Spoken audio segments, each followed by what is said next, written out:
Tansei, good morning. My name is Nikki Ashton. I'm the Member of Parliament for Churchill, Kuwait, Nukuski, and the Deputy Critic for Indigenous Services for the NDP.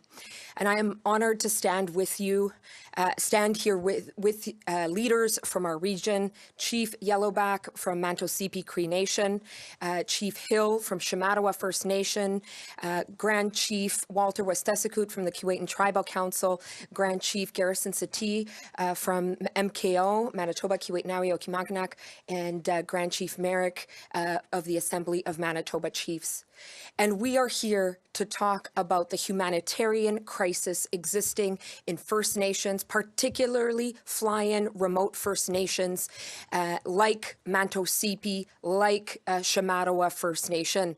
And nowhere is that health crisis, is that humanitarian crisis so visible as when you look at healthcare. You are going to hear harrowing stories of members of God's River, Mantosipi, and Shamattawa who went repeatedly to their nursing station to get help, people that knew they were sick, that knew they needed help, only to be turned away with an inadequate support. In the last few months, God's River has lost 2 members in those kinds of situations. And the last one was a 37-year-old woman, a mother who left behind 5 children. These are stories that for too many Canadians are out of sight and out of mind. But we know that people across the country would be shocked to hear them.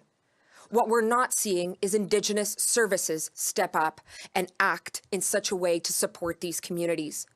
That lack of action is particularly evident when it comes to the understaffing of nursing stations in fly-in communities like God's River, Shamattawa, and others. We know from an order paper question that 33% of nursing stations being operated by Indigenous Services Canada are not meeting community needs at this time. And in fact, in their own words, we know that all remote and isolated ISC-managed nursing stations have experienced reduced capacity due to staffing shortages in the past 2 months.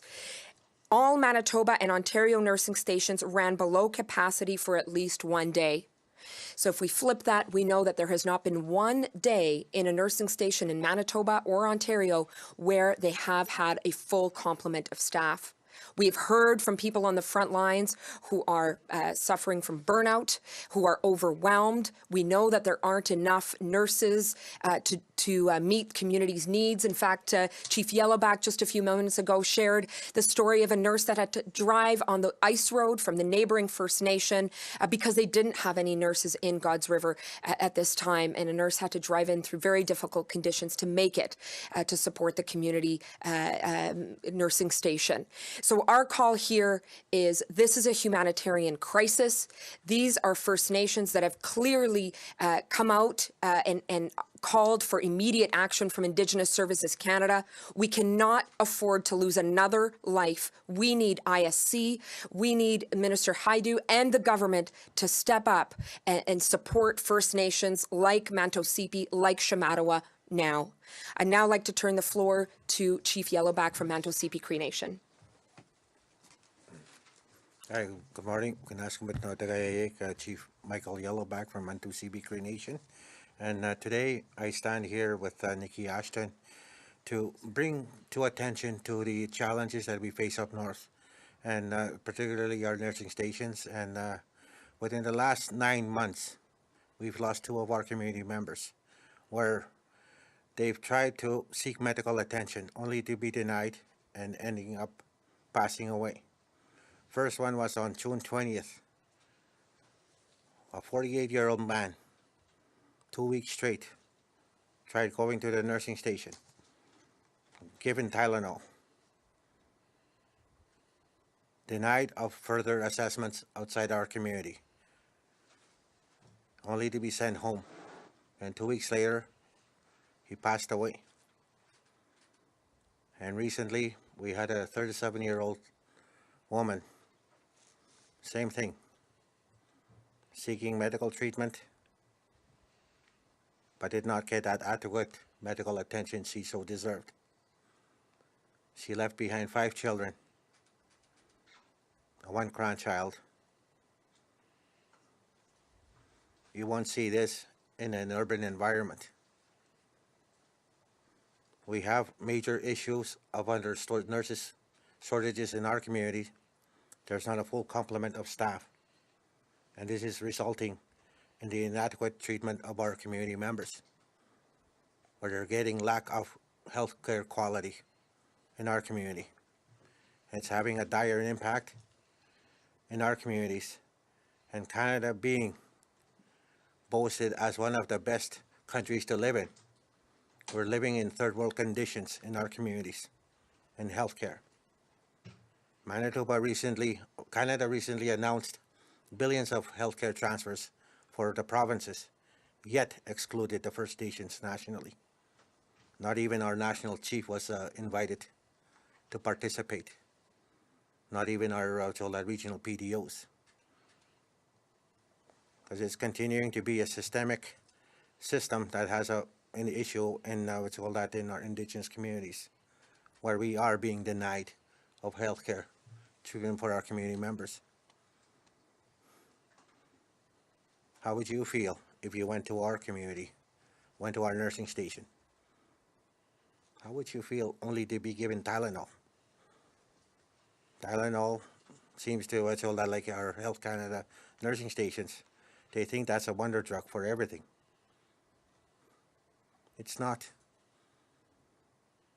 Our community members have kind of have a second opinion, because it's too costly to travel out. Over $1,000 for a return airfare from God's River to Winnipeg. On top of that, you have to incur hotel costs, and 80% of our community members are on fixed income. They don't have that luxury to just to get up on a plane and fly out. And that's one of the things that our community members said it's having an impact with our healthcare system in our community, the shortages of nurses and the doctors as well. Doctors come in every 2 weeks in our community, and that's not sufficient. And I think it's time for the Indigenous Service Canada, the Minister of Health, to step up and to address this crisis that we have in our healthcare system. And Kuwait Tribal Council recently declared a state of emergency. And I'm hoping that Canada, the Prime Minister, are hearing us today. That we are Canadian citizens as well, and we should be treated as such. So I'll leave it there for now. I'd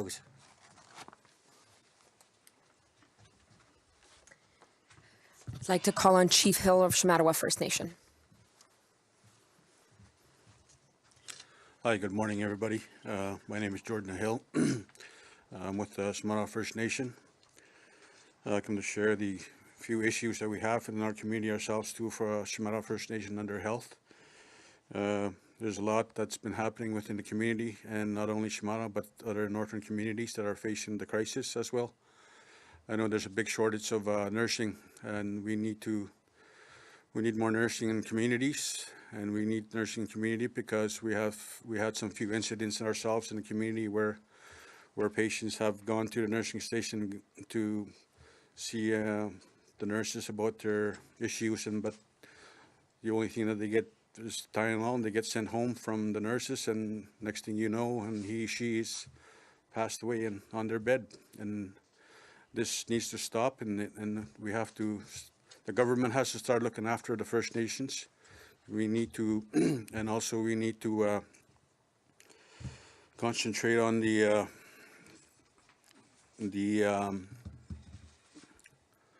health part of the communities, because we do face a lot of crisis and racism. That has to stop. The government has to step in and start helping out, because we can't go any further like this, because we need proper health care. Just like when you go to the hospital in the cities, you get proper assessment. But when you're in the community, there's not really much of a proper assessment, maybe half-ass 40% assessment being done on our people. So that has to stop, and that be, because we don't want to be losing people going to nursing station, get denied what they want, because we do know how we feel in our own bodies when something's wrong with us. And that's all I want to say for now, and thank you for listening. Thanks. Thank you, Chief Hill. I would now like to call on Grand Chief Walter Westesikut of the Keewatin Tribal Council.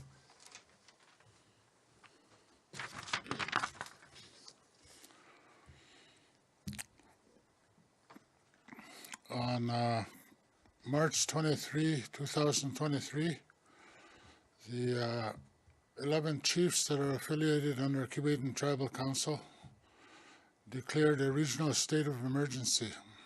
That's 11 First Nations communities in northern Manitoba that came together to declare a regional state of emergency. You have heard Chief Yellowback and Chief Hill speak just recently, so those are two stories from two of those nations. If the 11 nations were here, represented here today by their chiefs, they would have many more stories. These are not isolated incidents that happen in our communities from time to time. These are recurring incidents of death due to negligence. Every death impacts the whole community. There's a stark difference between the service that is received in a city or a major town than that which is received in a First Nation community.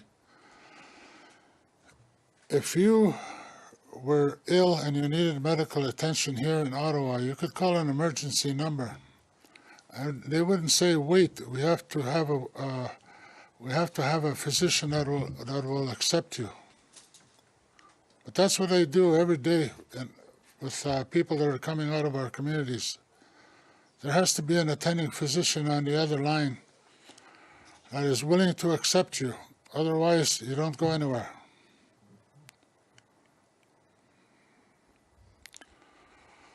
There is no triage capacity at these nursing stations. When you go there, you might be able to get your blood pressure checked. Someone might be able to check your ears. They can't do blood tests and have those blood test results for you in half an hour. They can't do an EKG. What do? They give you Tylenol and they send you home.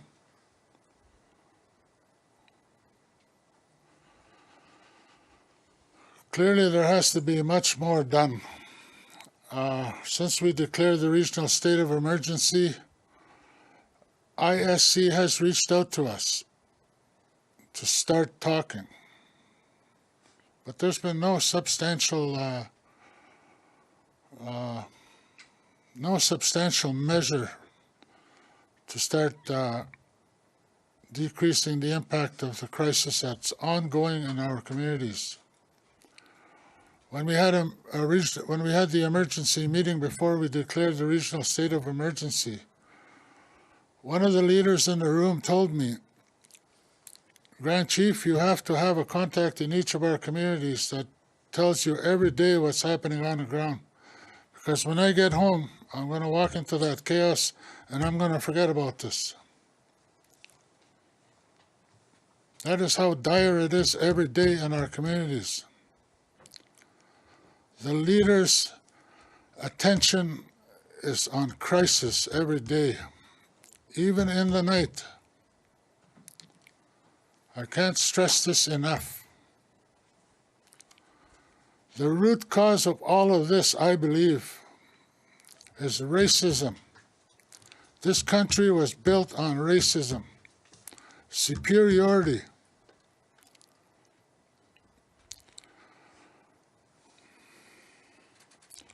I think I will end it there. Thank you. Thank you, Grand Chief Westesikut, and I'll now turn it to Grand Chief Garrison Satie of MKO.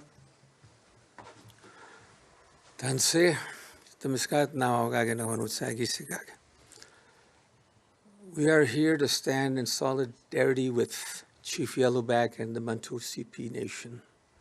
They've cried out and addressed very dire concerns in their First Nation. Situations where chiefs have to watch their people die because the system that we are subject to is a broken system. The system is failing our people, and most especially our remote First Nations. It's as if Canada is saying they don't matter as much as the people in the rest of Canadian society. But we're here to say our people matter too. Our people, remote First Nations, deserve the same kind of health care that anybody enjoys across this nation. When we have to see our chiefs bury their people somewhere along the way, someone has to be held accountable. Because it's not the chief's fault. It's not because of the lack of advocacy. It's not because of the lack of lobbying. It's the failure of the governments and the lack of political will to do something to help our people, to help our nations. We live in a country that prides itself on human rights.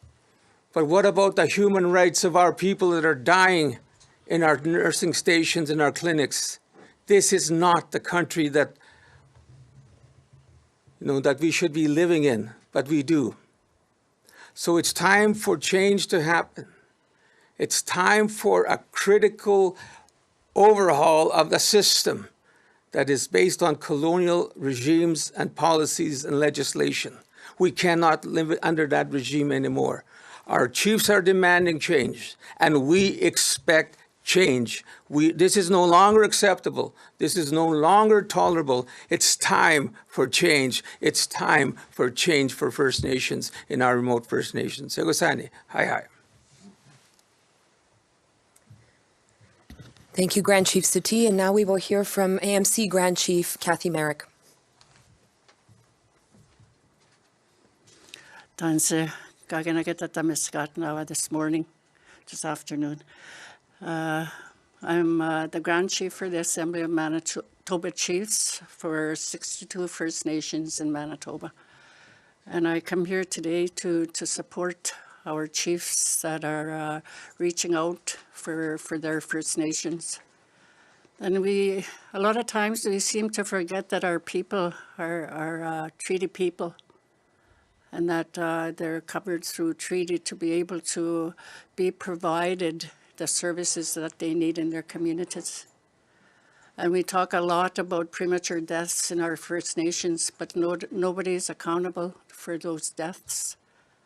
And it's the people in the First Nation communities that feel that pain in the loss of a young woman that with 5 children. So the community suffers just as much when we have a loss in our First Nation communities, due to the inadequate services that need to be provided. They're called nursing stations for a reason, because they're run by nurses. They're not run by doctors. There's visiting doctors in the fly-in communities. Maybe they spend half a day doing what needs assessing and whatnot. But a lot of the work is are on the nurses that are placed in our communities. They make decisions. They make decisions whether or not a person goes out to get assessed further in the urban areas. And in terms of birthing, we don't have any birthing. Let me know if you find a First Nation community that has a birthing center in their communities. Because as far in Manitoba, we don't have that. And all our women go out 2 weeks to go wait to give birth. And so these are the things that we are trying to educate Canada as to what's happening in their backyards when it comes to the health of First Nation people. And we're an industry. We're an industry for a lot of people that benefit from the poverty of our people. These chiefs here, they administer the poverty on behalf of the government for their people. And that should not be. We should have full, adequate hospitals in our communities where our women can give birth in our communities, where they don't have to send a faxed EKG to determine whether or not this person needs those services outside their community. That's unacceptable, and we will not accept that anymore. And we're going to take it to wherever we need to be heard. And I always say, as the Grand Chief of the Assembly of Manitoba Chiefs, we are not asking anything over and above any Canadian in this good country of ours, nor are we asking for anything over and above than any Manitoban in Manitoba. So we just ask that we be treated in a good way and that we be treated as people in this good country of ours. Egosane.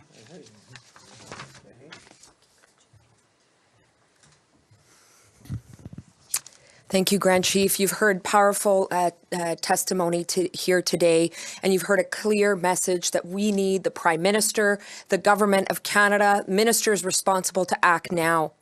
I want to share that I was in Manto CP just over a couple of weeks ago. I visited, spent some time on the winter roads as well.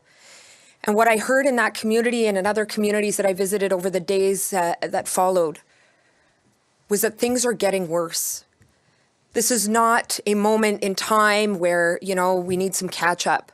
This is a downward decline.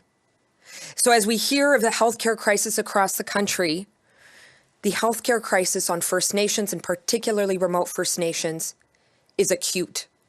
We are talking about a lack of service and support in a way that it's never been seen before. And so today, what we are saying is that this is not the time for hollow commitments to reconciliation. This is the time for action to save lives. Lives like the 37-year-old woman in God's River, like the person in Shamattawa who are no longer here, whose kids carry on, whose community is still grieving. And we are here to call for an immediate response from government when it comes to the healthcare crisis, the humanitarian crisis that God's River, Shamattawa, and other remote fly-in First Nations are facing in northern Manitoba. Thank you, Egose, and we'd like to hear any questions you might have. Hello, Brett Forster with CBC News. Could you just give us maybe a little bit more detail about what exactly you'd like to see the government do in response to this crisis right away? I'll turn to to Chief Yellowback first. Can you repeat the question?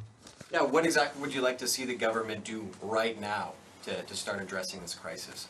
Well, to see a full complement of the nursing staff in our nursing stations, and plus to get a full-time doctor in our medical health centers, and that should be the priority to get everything done. And that that they say they have a nursing shortage nationally, but I think that's one of the things that that we need to that should be a priority, to get a full complement of the nurses, because we don't have we only have 2 nurses at the moment, and there's supposed to be 3, and then now that when there's when there's only 1 nurse, or even not at all, that's when they shut down the nursing station, and they almost had to to shut down the nurse station a couple of weeks ago, because there was only 1 nurse was going to leave the following day, and the nurse had to fly in from God's Lake Narrows, and they had to drive to the God's Lake Narrows, which is about 54 kilometers away on the ice road, just to get the nurse to get to our community. Otherwise, if that other nurse left the following day, our nurse would have been closed. So that's the thing that that we want to avoid. So we need a full complement of the nurses at our nursing station facilities, plus full-time doctors. Thanks.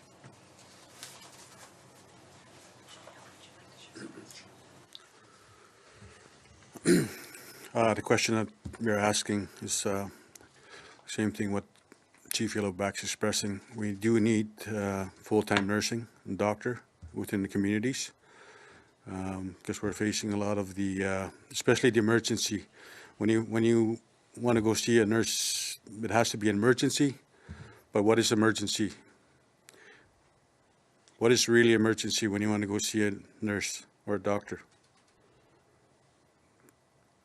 Does it have to be, do you have to be dying in order for to see a nurse to get prioritized? Well, that's the kind of stuff that we need, this emergency, to be seen and to do a triage full-time. Thank you. Did you have a question? Yeah, my name is Marcia McLeod. I'm with the Globe and Mail. And for Chief Hill and Chief Yellowback, I wonder maybe if you would talk a little bit as well. I would imagine there's a lot of stress that comes with the fear of what might happen when somebody goes to the nursing station, and is there going to be enough staff, and what kind of treatment am I going to get? I wonder if you might talk a little bit about that. When our community members, well, they call the leadership when the nurses say, we can't see you, make an appointment. And that's where, the apprehensiveness comes in. Because they feel when they are told that something's wrong with them medically, sometimes they're apprehensive of contacting the nurses. They're saying that, they have, call the nursing station, make an appointment. But sometimes the appointment, I was told that the medical appointments are fully booked for that day. They have to wait 2 days. Like for me, personally, that one time I was sick, I had to wait 2 days just to get seen by a nurse. And at first, before that, I had to do a medical assessment over the phone. Medical assessment over the phone. I had to wait 2 days later to get seen by a nurse directly. And I was told that this is a common theme for our community members. And that, we get calls after midnight as well, early morning hours, where, that elders, children, and our community members, they want to be seen right away, but the nurses are denying them that right to, medical quality care that they need. And that's something that, with us, that we do for our community members. It has to be an urgent issue for us to get the nursing staff fully staffed immediately. And that's what the problem is. Because we are told our nurses, are, too also, they're stressed. But our community members are stressed too also, because they're not getting the adequate healthcare treatment that they deserve. And that's compounding the problem with, ISC, or if the federal government are not taking this as a priority for our communities that are in this situation. We are losing our people. And I mentioned too also, I forgot to mention as well, we had my nephew who passed away back in 2011. Same thing. Seeking medical treatment, but only to be denied and ending up passing away as well. Because when will this end? It's an ongoing issue for our communities. We had, a 1-year-old child in November of 2011 pass away as well, denied of being seen. And it was too late, because the nurses said they were going to medevac the baby out, but it was too late already. The baby passed away, because too many of our people are dying. You would not see this in an urban environment. If you went to the nursing station in our community, you went there, how would you feel? Just given Tylenol, just go home. You would not feel right. So,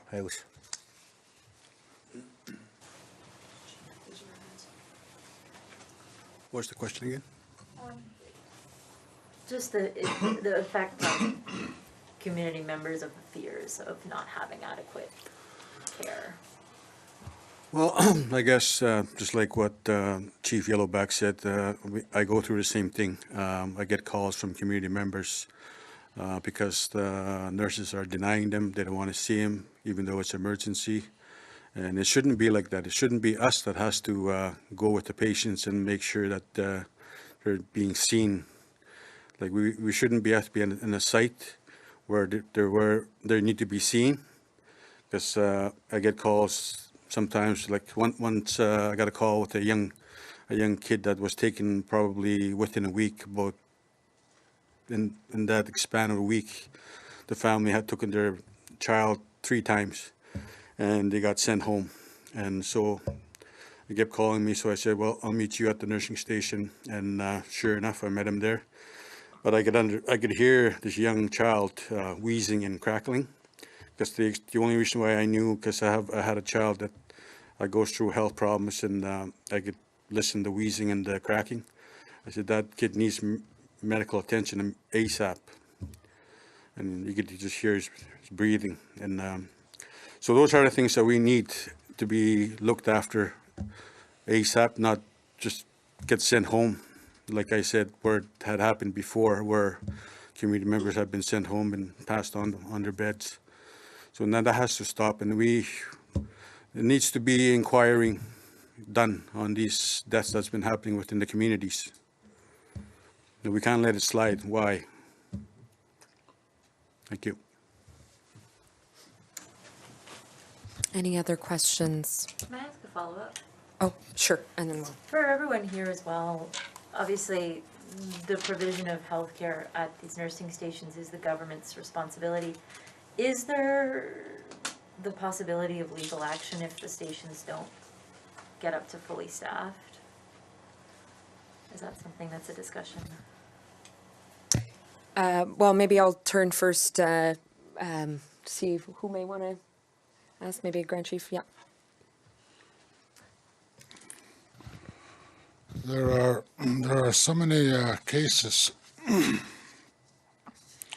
of neglect that we are currently exploring legal action as an option. It is work in progress. I won't be able to reveal any details or discuss it any further. So thank you. Maybe I can just. Yeah, absolutely. In terms of legal actions for First Nations, in terms of all the crises that we have, there's a lot of premature deaths. And when we talk about premature deaths, these are the lives of people that could have lived a longer life. And there's a process at ISK where there's a quality assurance process. And it consists of different people that sit at that table. And they go through the files and whatnot of the premature death of this person. So that's a process we would like to see happening in any death in a community. Moving forward, that quality assurance process be looked at by ISK, and that we be able to determine and be able to respond back to the family that this is what happened, and this is why it happened. And that goes to the comments of the Grand Chief of KTC.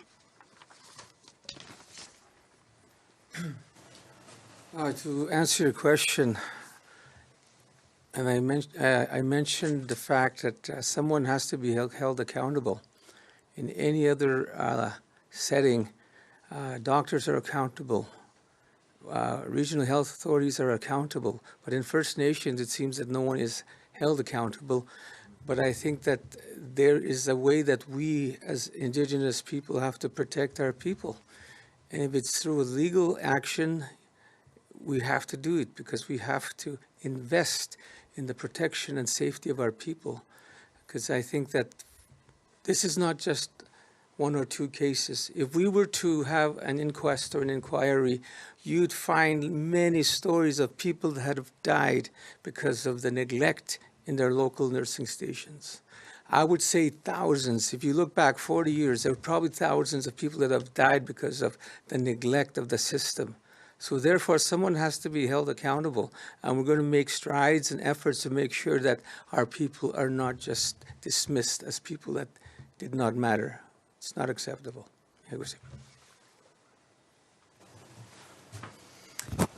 Fraser. I noticed that a lot of the positions that are even filled are filled by private contract nurse companies. So I was wondering, is this a lesser quality of care? And then maybe Nikki knows this. Is this actually, how much does this cost the government more per nurse than if they had public sector nurses? Well, that's an excellent question, and certainly we've raised real concern around the privatization of healthcare services and the overt reliance in not just the federal system, but now increasingly the provincial system on agency nursing. First I want to acknowledge that many nurses, no matter how they work, are giving their all to this work, but the model is failing. The ISC's reliance on agency nursing to take over work that is ISC's responsibility is not working. Passing the buck is not working. And to your question on cost, that's a great question. Unfortunately, it wasn't part of our order paper question to know the answer at this point, but it's something we should be asking, because I can guarantee that the federal government is spending a lot of money on agency nursing, and we know the end result is communities' needs are still not being met. There's not one day that goes by where nursing stations in Manitoba and Ontario are staffed adequately. And so I think the theme of what we've heard today is the system is broken. What's being done right now is not working. I will say that we have heard from federal nurses that the supports are not there on their end either, but really, I mean, the focus here is this is costing lives. It's costing lives in God's River. It's costing lives in Shamattawa. Remote communities are paying the highest price because, again, as you've heard, people can't just jump in the car and go to Thompson to the hospital or to Winnipeg to get an assessment, a second opinion, or thinking, something isn't right. I need help now. People are very much reliant in fly-in communities on that okay from the doctor on call, possibly if you get to that point, to get a medevac out. And so what we're saying here today is the current system is broken. Nurses are desperately needed, but certainly a delivery of service that meets the quality care standards and meets the needs of the community. And let's be honest, these are contractual obligations. I mean, God's River should have 3 nurses in their nursing station. They're not, this is a contractual obligation, and it is not being met by the federal government. So let's start there and move forward in terms of the needs that communities have at this time. I don't know if somebody else has no. Any other questions or? Yeah, we have a question online okay. from Josh Crabb. Please go ahead.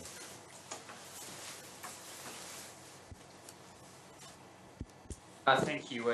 Chief Yellowback, Josh Crabb from CBC. I'm wondering if you can share any more on the circumstances of the medical treatment the 37-year-old woman was seeking prior to her dying.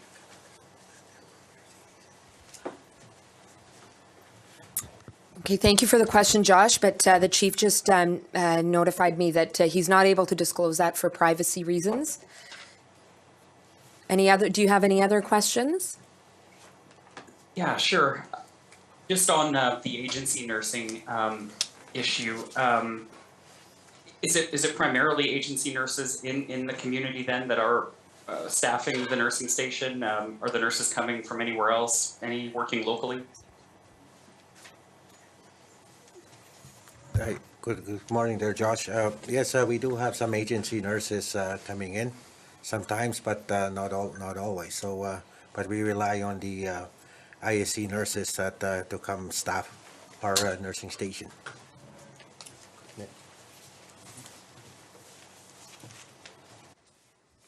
Any other questions, Josh? I think that's good for me. Thank you. Thank you.